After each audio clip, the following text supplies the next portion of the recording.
Now, WUSA 9 Game On Sports, brought to you by Xfinity.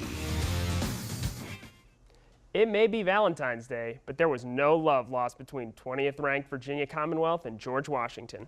Welcome to the Xfinity Center in College Park, and it's not Thursday, but here at Maryland it's all about the throwback, giving kids a place to play soccer and showcase their skills. Do you believe in magic? These fans sure do. So what are you guys gonna be for Halloween? I mean, I'm thinking of going as the ghost of Randy Edson's career. You never know who could be behind this mask. And that's part of the fun. Testudo could be anyone. J.R. Smith looking to get rid of it, and John Wall says you shall not pass. He throws it down, and the Zards are up 8-0. There's a difference between watching a game here in the stands and here in the press box. Omar Infante. Going, gone. Royals win 7-2 and even the series with the Game 3 set for Friday. And this DJ doesn't drop the bass, he drops the boom. I'm Stephen Pimpo. And this is Maryland Newslines. Shoot, yeah. These kids love soccer, but they're even more excited about something else. The U.S. national team is coming. Coaches for the team took the field with the kids as part of their community outreach program, She Believes. The She Believes movement has been all over the country, giving kids a place to play soccer and showcase their skills. But it's more than just showing the best way to kick a ball. The She Believes campaign, it's all about belief in one another, and most importantly about self-belief and the power that self-belief has. They can be anything that they want. They really can. I think that's the biggest thing. Whether they want to be Soccer player or an FBI detective. The team especially wants to be an example for young girls. We got your back. We're trying to do as much as we can to pave the way for all those little girls growing up. It's the type of responsibility that comes with winning a World Cup. I hope one day you guys can make goals, work hard, and achieve those goals to feel what we did. It's a goal the team hopes will score with these kids.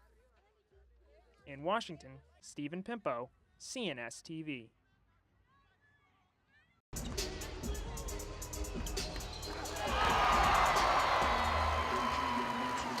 Maryland fans packed the Xfinity Center on Saturday for the latest edition of Maryland Madness, the school's opening celebration for the men's and women's basketball teams. Are you ready to have fun?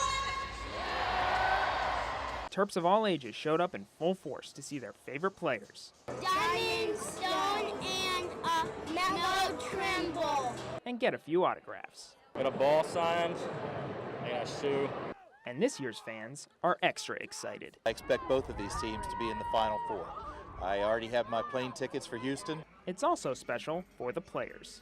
I think it was really great to have so much fan support. They're really loyal, and I think we have the greatest fans in the country. This year's theme was magic, complete with an appearance from Maryland great Walt the Wizard Williams, an actual magician, and a magically themed dance number by both teams. Do you believe in magic? These fans sure do. And with Maryland basketball ranked in the top 3 by multiple sources, magic might just make believers out of many fans. And while this is business as usual for the Maryland women, the men's team now has to live up to some lofty expectations. When I took the job on May 10th, a long time ago, this is what I envisioned for Maryland basketball. For the team, the pressure to do well is a big incentive. When they throw rankings at us, it just makes us work harder. I think our motivation this year is more just behind kind of proving to people that we are as good as they say we are. And confidence like that is why Terps fans think the hype is no illusion. In College Park, Stephen Pimpo, CNS TV.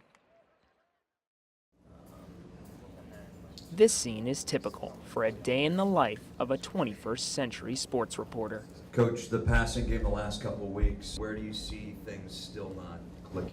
Quite a change from 1924. That's when the legendary Shirley Povich first put type to paper for the Washington Post.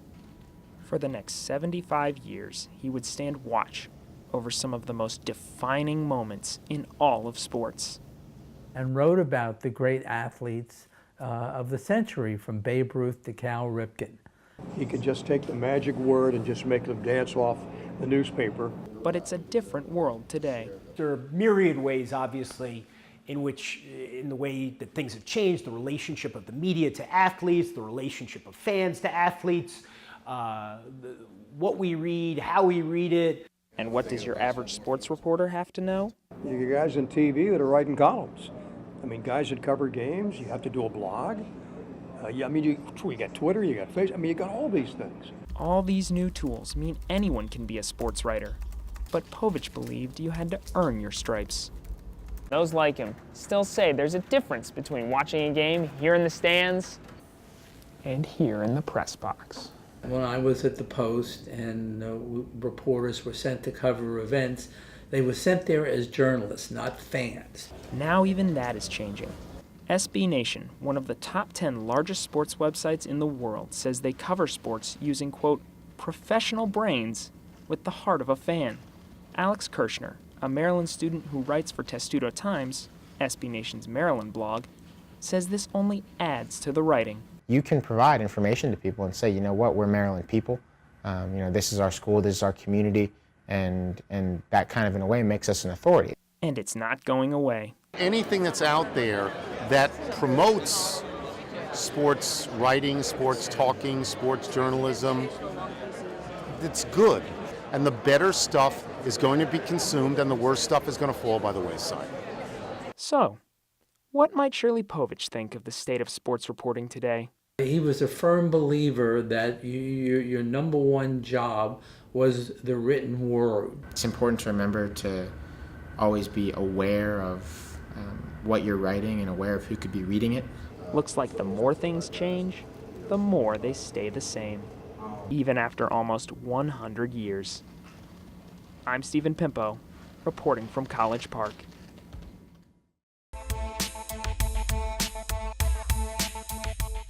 Welcome to the Xfinity Center in College Park. And it's not Thursday, but here at Maryland, it's all about the throwback as the Terrapins, ranked 19th in the country, take on the Indiana Hoosiers, as you can see are right behind me.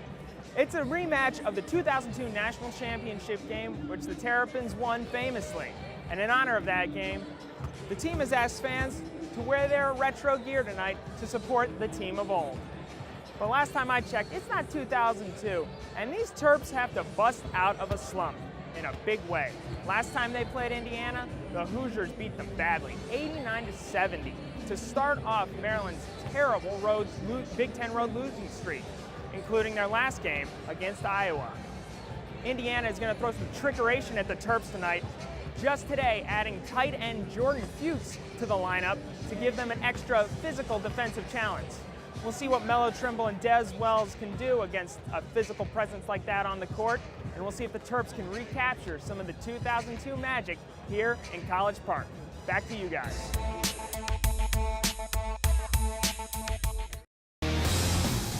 Now, WUSA 9 Game on Sports, brought to you by Xfinity. It may be Valentine's Day, but there was no love lost between 20th ranked Virginia Commonwealth and George Washington. A few weeks ago, the Rams routed the Colonials by 24.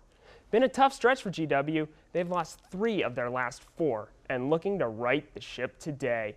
We go to GW, getting ready to roll in front of the Colonial Army. Speaking of rolling, here comes VCU's Jordan Burgess like a runaway freight train, and he stuffs it over every George Washington defender in the building. Tight game in the first half. Here's some good Colonial defense. Kevin Larson with the steal, and he finishes with a jam on the other end. Tie game at the half. VCU pulling away late. Jaquan Lewis with the tough lay-in. And then watch the Rams defense on the other end. Wait for it. Boom! Jordan Burgess with the block. GW falls 79-66. And here's Frank Hanrahan with more from the Smith Center. Well, it's hard to believe that for George Washington, a team that lost for the first time at home, they're very much on the NCAA bubble after a tough loss to VCU. I think Coach Lonergan's done a phenomenal job with this program. They only have one senior. Those guys are continuing to get better. So I think the future is really bright here, and you know, they're having a good year. We had pretty bad losses this last couple games, but we got together, we talked. We were feeling good, we were positive about the game, and we thought we were going to give it all out. during the game, but the outcome is not what we wanted. To me, it's all about defense. We lost a game on defensive end of the court. I mean, we drove in there, we'd score, and we go back and they're wide open for three again. We didn't have guys on the bench that really could play at this level. Yes, Coach Mike Lonergan pulling no punches, also hinting he may make some changes in the starting lineup ahead of another big A-10 game Wednesday night back here in Foggy Bottom against Davidson. At Smith Center, Frank Hanrahan, WUSA 9 Sports. Thanks, Frank. Well, guys, that'll do it for today's sports report. With WUSA 9, I'm Stephen Pimpo.